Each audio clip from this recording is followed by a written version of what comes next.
Hello, magandang umaga po. Welcome po sa ating Itulay online tutorial. At eto po, babati muna po tayo. Hello po sa aking SDO Batangas Province, sa akin pong distrito, Agoncillo at sa aking mahal na paaralang Agoncillo National High School. Hello po sa Ma'am Ginalyn Macaraig, sa Ma'am Sweetheart at sa akin pong mga kasamahang guro at ang akin pong syempre ang aking mga mahal na mag-aaral at ganoon din po ang aming mga supportive at mga loyal na mga tuties na every every Friday ay nanonood. So muli po, ako po ang inyong gurong Batanggenya, Tutor Josa, kasama po si Tutor Ruth from Kidapawan City. At para naman po sa ating mga tuties na naka-tune in online, so gamitin lamang po ang hashtag TLE Tulay Handicraft para po sa inyong mga pagbati. Hindi man po natin yan mababasa ngayon, so mababasa po pa rin po natin yan sa mga susunod na araw at sa mga susunod na linggo. Kaya po, comment na po kayo. At eto na nga po, tayo po ay nasa quarter 3 na and tayo po ay nasa week 2. At yes po, tayo po ay nasa learning outcome number 1 pa rin, use basic tools in embroidery. And ang topic po natin ngayon is embroidery stitches. At bago po tayo mag-proceed sa ating lesson, so Friday return naman muna po tayo. So tingnan natin kung may naaalala pa po kayo sa topic natin last time. Identify the following lang po. So number 1, measuring tool used to measure more than 1 foot distance or materials. Ano kaya ang sagot? Paki-comment nga po. And yes, tama po kayo. The correct answer is tape measure. For question number 2 naman, it is referred to as cloth, are of great variety and they differ in material, weight, weave, design, color, and finish. Ano kaya ito? Wow, yes, naaalala pa rin nila. Yes po, ang tamang sagot is fabric or fabrics. And para po sa question number 3, it is a tool used to keep together the embroidery tools and materials. And yes, sewing box is the correct answer. At para sa pang-apat na katanungan, a tool used to keep the fabric stretch. Embroidery hoop is the correct answer. And kung naalala nyo pa, ang tawag dito sa amin is redondo. At para naman sa huling katanungan, a tool used to protect the middle finger from being pricked. Ano kayang tools ito? Yes, ang tama pong sagot ay thimble. So maraming salamat at naaalala nyo pa ang ating topic last time. At yan po, proceed na po tayo sa topic natin which is the embroidery stitches. So, ano nga ba ang embroidery stitches? So, sabi dyan, it means one or more stitches that are always executed in the same way, forming a figure. Also called stitches for short. So, ano nga ba yung natawag nating embroidery stitches? So, sabi ito yung means one or more. Higit sa isang mga tahi na kapag or paulit-ulit nating ginagawa at nakakagawa tayo ng isang figure or isang bagay na, for example, design sa mga cross stitch. So, ganun yung tinatawag natin na embroidery stitches. Paulit-ulit na pananahi hanggang sa makagawa tayo or makabuo tayo ng isang bagay. And then sabi dyan, tinatawag din daw itong ang embroidery stitches ay simpleng tahi or pananahi. So, ang unang uri ng embroidery stitches ay ang tinatawag nating backstitch. So, ano nga ba yung backstitch? So, this is the most often used to outline a design. This stitch also forms the baseline for other embroidery stitches. So, parang ito ay nagsisilbing pananda lang natin or guide lang natin. So, meron tayong backstitch sa ating makina. Pwede din sa pamamagitan ng hand sewing or sa pamamagitan ng ating kamay. So, ang sabi dito, it is a utility stitch. Parang tumutulong siya para yung dalawang tela is strongly and permanently attached to each other. Ang sunod naman po ay ang bullion stitch. Sabi diyan, a single detached stitch that is used for filling in a design area. Rows of bullion stitches may also be used to outline a design. It is recommended that one uses a needle with a small eye for ease in pulling. So ano nga ba yung bullion? So ang sabi dito, ito ay isang uri din ng knot or buhol. And kapag tayo gumawa ng madaming bulyon, so makaka-create tayo ng isang design or puwede tayong gumawa ng isang design sa pamamagitan ng bulyon. And kadalasan ang bulyon, ang kanyang output ay naka-emboss look, nakalitaw or nakautlaw. So gano'n po. And para siyang sa tingin ko ay para siyang maliliit na uod. So gano'n ang tingin ko sa bulyon. And ito ay ginagawa sa pamamagitan ng pag-ikot-ikot ng ating sinulid or ng ating panahe sa ating karayom and then hihilahin natin siya. So makaka-create na tayo ng bulyon. At ang pangatlo natin ay ang chain stitch. Ang sabi, ito ay isa sa mga pinaka-popular stitches using for outlining. When work in close rows, chain stitches make good stitches for filling the design area. So sabi, traditional stitch, ang chain stitch is traditional stitch na ginagamit natin sa mga hem ng ating pantalon or sa laylayan ng ating mga pantalon, syempre gamit ang ating makina. And nakaka-create ito ng vivid roping effect. So, matibay, para siyang matibay na panali or rope. And it uses one continuous thread that loops back on itself. So parang kagaya lang siya ng backstitch, kaya lang ang pagkakaiba nila ay ito ay bumabalik sa loob or papasok, pabalik-balik lang din siya, kaya lang sa loob siya or sa gitna siya pumapasok. Hindi kagaya ng backstitch na sa gilid lang or sa labas lang ng sinulid. Tama ba? At ang sunod ay ang cross stitch. So parang napaka-popular naman nito, cross stitch. Stitch formed by two crossing arms and may be used for outlining as borders or to fill in an entire area. So, parang siguro ay lahat naman kayo ay pamilyar sa kung ano ba ang cross stitch. So, ito yung malalaking design na nakikita natin na nakadikit sa mga bahay. So, siguro sa inyo ay meron kayong isa. Kasi dito sa aming bahay ay meron kaming isa. So, ito ay gawa ng aking mother-in-law. So, it took, talagang patience para magawa ang isang cross stitch na yung ngang maliliit napakatagal ng gawin. So, what more pa yung malalaki. Kailangan talaga ng patience and ng time. So, from the word cross stitch, cross. So, napakadali lang, parang iko-cross mo lang yung dalawang sinulid, yun na yun. Papasok mo sa taas and then pasok sa baba, so labas dito sa kabila ulit and pasok lang hanggang maka-create tayo ng pa-cross na stitch. So, napakadali lang nito. Next po natin ay ang seed stitch. So, also known as or tinatawag ding rice grain stitch. So, kita nyo naman sa picture kung bakit siya tinawag na seed stitch. Ano? So, it uses simple straight stitches in a single direction to fill in patterns, short stitches above the fabric, and longer stitches on the reverse side. So, ang sabi dito, it is made by alternatingly knit stitches and purl stitches within a row and between rows. It is called seed stitch because the stitches create little bumps. So, para siyang merong mga nakautlaw na parang mga itsurang buto. So, kaya siya tinawag na seed stitch. So, sabi dyan, yung harapan niya or yung kanyang pinaka-above is maliliit na stitches and yung nasa likod niya or reverse side is nandoon yung mahahabang stitches or tahe.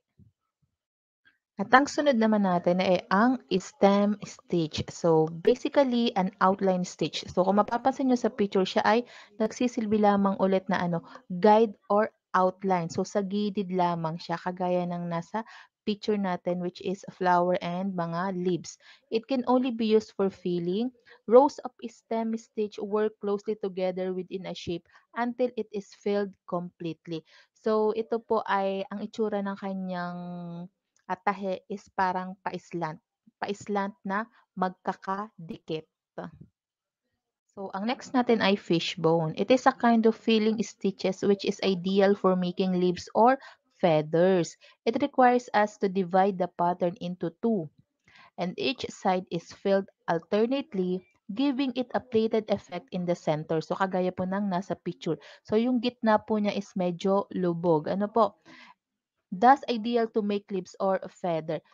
Ito po ay ginagawa sa pamamagitan ng meron din siyang pattern. So, kailangan muna nating mag-drawing ng leaves sa pamamagitan ng pagtutuldok-tuldok para po mas alam natin kung saan natin isusuot at ilalabas yung ating karayom para po tayo ay makakreate ng magandang fishbone.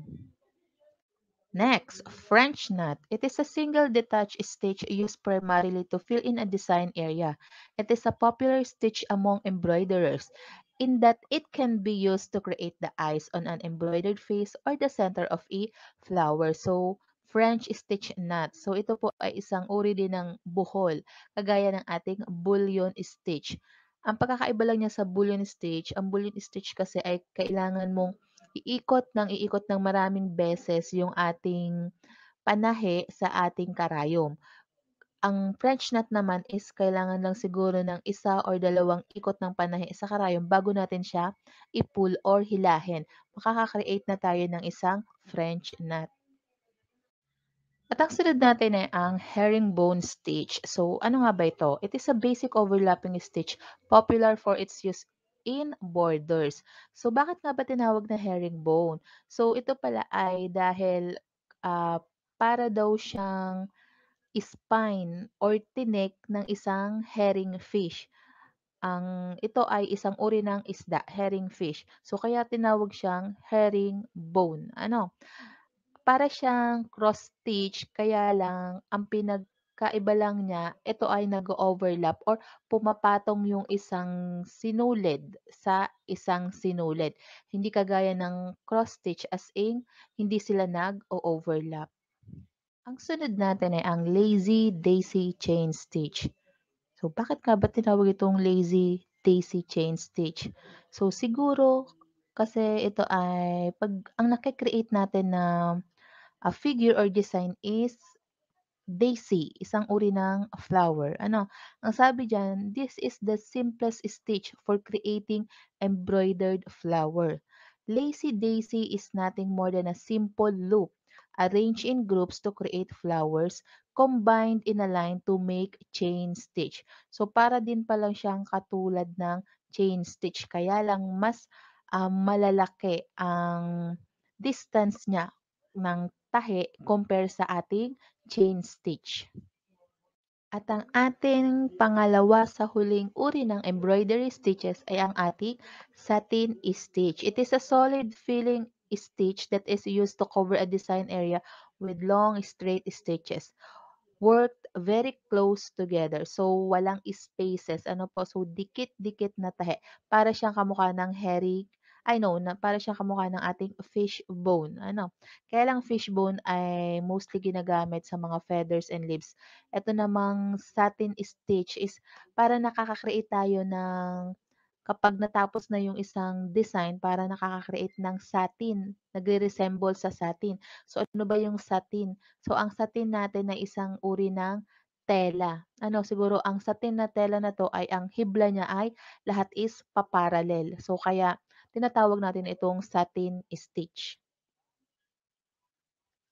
At ito, ang pinaka-popular, ang ating running stitch. Ang sabi dyan, it is considered being the easiest stitch for outlining. So, tama naman po. So, parang lahat tayo ay alam kung paano manahin ang running stitch kasi pasok, labas, pasok, labas, pasok, labas. Para siyang hinahabol. Kaya siguro running stitch ang tawag doon. And ito ay kadalasang ginagamit kapag sa mga temporary na tahi. For example, gusto mong manahi sa makina, ng dalawang tela na gusto mong pagdikitin. So, gumagamit tayo ng running stitch. Pwede tayong gumamit ng running stitch sa halip na gumamit tayo ng mga pins. Ano? So, ang running stitch ay pwede din natin gamitin as temporary stitch. Ano? Pwede siyang, madali kasi siyang gawin and madali din siyang tanggalin.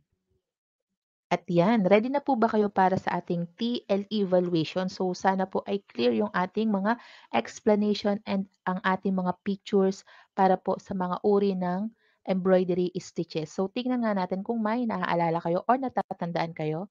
So napakadali lang ng gagawin nyo. Identify the following basic stitches based on the pictures shown. So tingnan nga natin kung naaalala nyo pa ang itsura ng stitch na to. Ano kayang stitch to? Tingnan nga natin. Paki-comment nga po.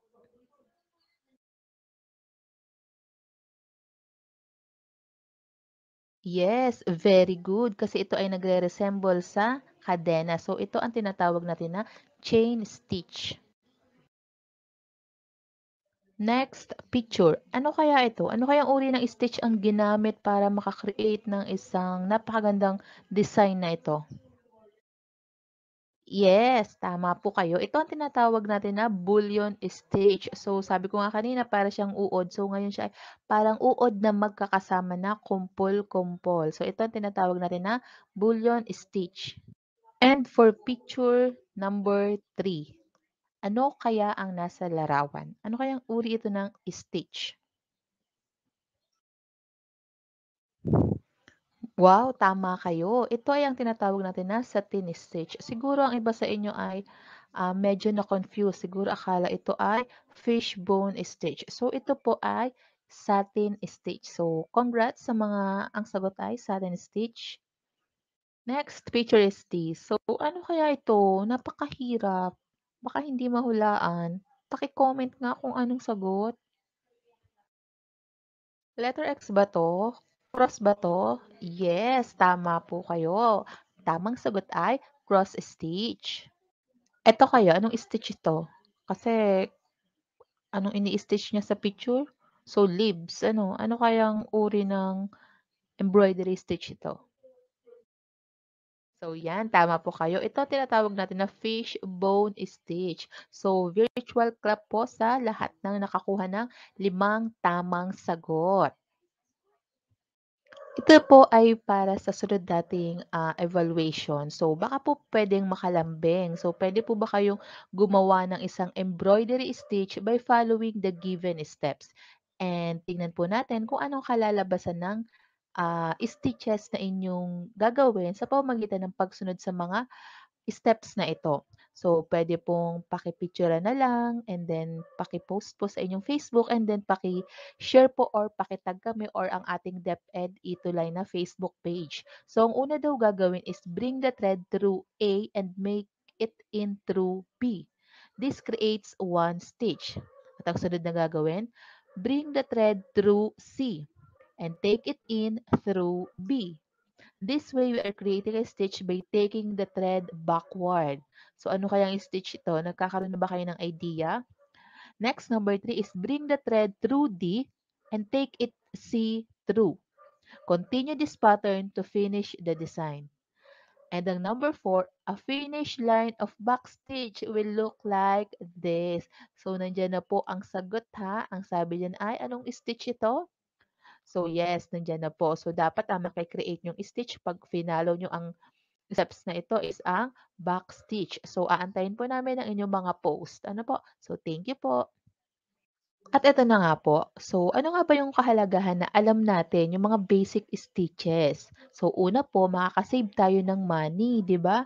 So, pag marunong naman tayo manahe, so hindi na natin kailangan pumunta kung saan man para tayo ay magpatahi, 'di ba? So it's a great hobby. So nabebenta po yung ating mga cross stitch, no? Nabebenta na, nag-e-enjoy pa kayo. And ang last is sense of accomplishment. So kagaya nga po ng sinabi ko kanina, so yung pong mga stitches na yan, embroidery stitches na yan is talagang pag-uukulan ng time and effort. And syempre, pag tayo ay gumawa ng isang bagay using our time and our effort is ibang sense of accomplishment po sa ating sarili ang ating mararamdaman. At para po sa ating reference, so ginamit po namin ang CLMD 4A78 TLE Handicraft Making Exploratory Course, Calabarzon, Pivot 4A Cube, at ang mga pictures niya po is from Canva. So muli po, maraming salamat po sa inyong pagsuporta at panonood po sa aming TLE 7 Handicraft Itulay tuwing 9 hanggang 9:30 ng umaga.